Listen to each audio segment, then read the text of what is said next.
बोझ ऐसे भी हैं जो हम बिना देखे, बिना सोचे, बिना चाहे अपने कंधों पे लिए घूमते हैं।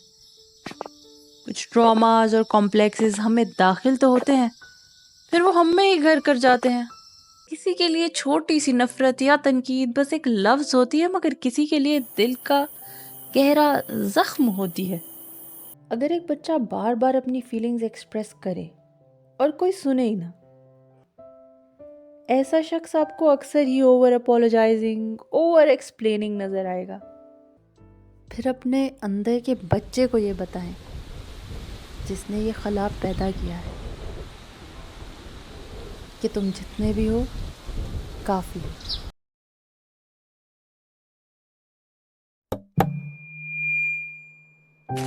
जिंदगी सिर्फ वक्त को गुजारना नहीं, बल्कि उसे महसूस करने का नाम है। हर दिन एक कहानी है, मगर एक कहानी मुकम्मल तभी होती है जब उसको कोई सुनने वाला हो। इस चैनल पे हम सजाएंगे एक महफिल, एक पुराने रेडियो की याद दिलाने वाली महफिल, जहां हम बात करेंगे जिंदगी पे, आपकी, मेरी, हमारी कहानियों पे। अगर आप उन लोगों में से हैं जो लफ्ज़ों की गहराइयाँ महसूस करना जानते हैं, तो ये सफ़र आपके लिए है। बातों का ये सफ़र शुरू होता है आपके और हमारे साथ से।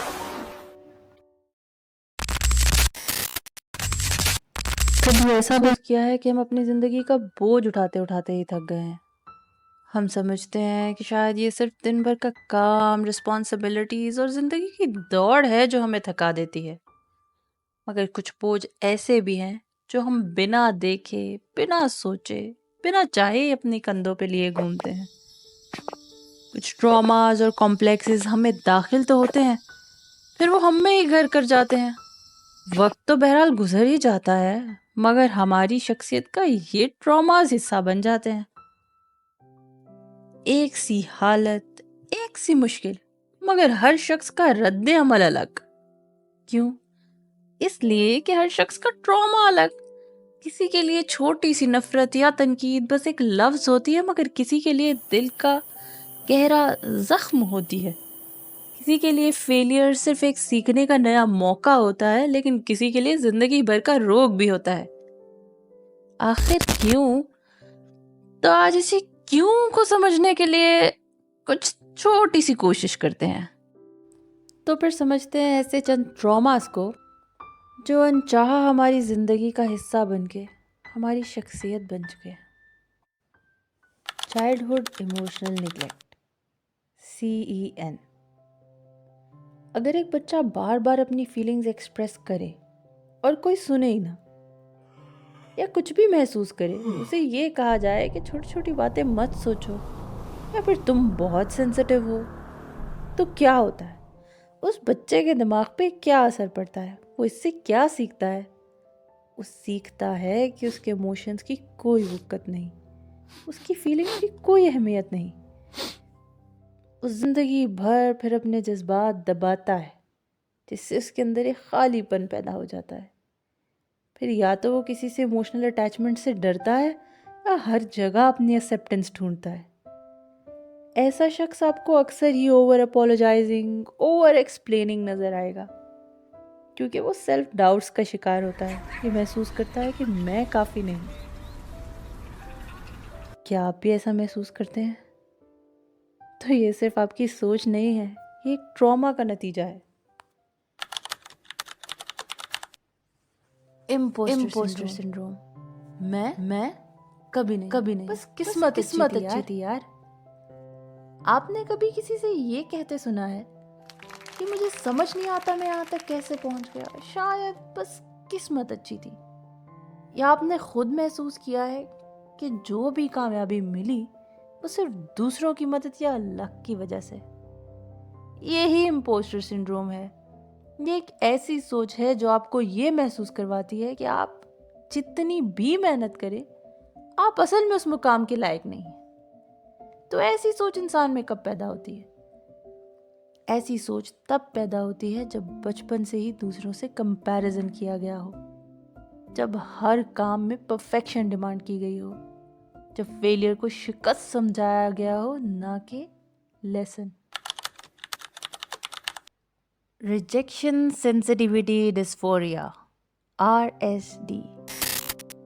آپ نے کبھی محسوس کیا ہے کہ جب کوئی آپ پر تنقید کرتا ہے، آپ کو ریجیکٹ کرتا ہے، تو وہ صرف سمپل ایک بات نہیں لگتی بلکہ اندر کسی ایک گہرے چھپے ہوئے دکھ کی یاد دلاتی ہے.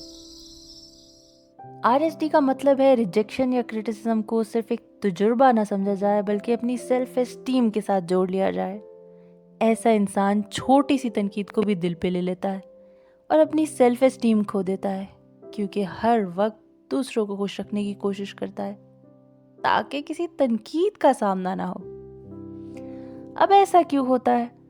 ایسا اس لیے ہوتا ہے جب بچپن میں پیرنٹس کی اٹینشن نہ ملی ہو، جب ٹیچرز یا سوسائٹی کی طرف سے ہمیشہ دوسروں سے کمپیئر کیا گیا ہو، جب چھوٹی سی غلطی پر شرمندہ کیا گیا ہو. اگر آپ بھی کسی کی نفرت یا تنقید کو زیادہ محسوس کرتے ہیں تو سمجھ لیجئے یہ صرف ایک عادت نہیں، ایک ٹراما ہے جو ہیل کیا جا سکتا ہے.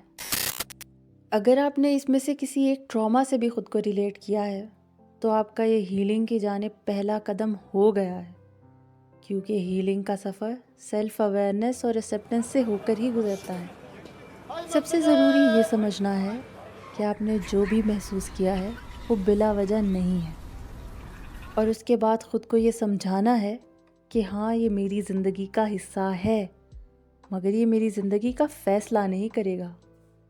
پھر اپنے اندر کے بچے کو یہ بتائیں جس نے یہ خلا پیدا کیا ہے کہ تم جتنے بھی ہو کافی ہو، تم ڈیزرو کرتے ہو پیار، تم ڈیزرو کرتے ہو عزت.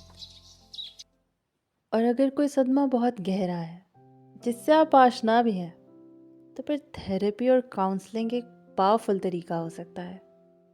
تھیراپی صرف مینٹل النس والوں کے لیے نہیں ہوتی بلکہ ہر اس شخص کے لیے ہے جو اپنے اندر کلیئرٹی چاہتا ہے. ایک ٹرسٹڈ دوست بھی آپ کا اچھا تھیراپسٹ اور آپ کی ہیلنگ کا سبب ہو سکتا ہے. اور اب جاتے جاتے ایک آخری بات، ہیلنگ ایک سفر ہے جو دھیرے دھیرے طے ہوتا ہے، مگر ضروری بات یہ ہے کہ آپ اپنی خود کی محبت اور اپنی اہمیت کو پہچانیں، کیونکہ اندھے کے بوجھ صرف تب تک ہی بھاری لگتے ہیں جب تک ان کو سمجھ نہ لیا جائے. تو چلیے پھر اس سفر کو ہمارے ساتھ مل کر طے کریں. تب تک کے لیے اپنا خیال رکھیں اور دعاؤں میں یاد رکھیں. This is your host signing off. Bye bye. فی امان.